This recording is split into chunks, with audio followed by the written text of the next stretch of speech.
Acura unveiled a fully redesigned version of its RDX at the 2018 Detroit Auto Show.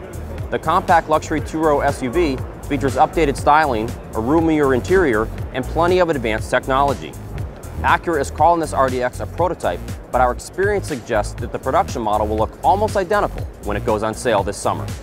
This third-generation RDX has a 2.5-inch longer wheelbase that Acura says translates into a larger cabin.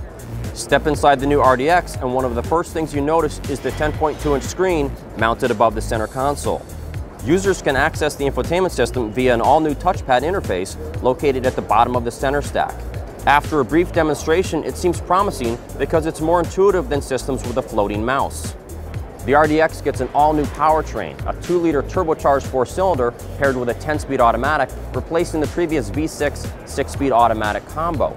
Horsepower and fuel economy figures were not announced, but Acura says this new turbo will deliver 40% more low-end torque than the old engine.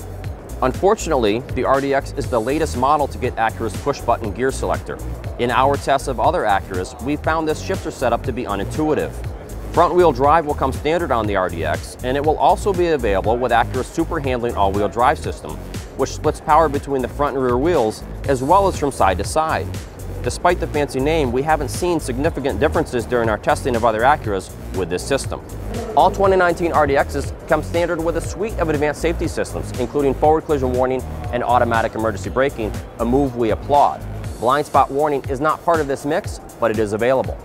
The current RDX is Acura's most reliable new model in Consumer Reports' reliability survey, and the only Acura that CR currently recommends. It will be interesting to see how the new one fares. For more on compact luxury SUVs, check out consumerreports.org.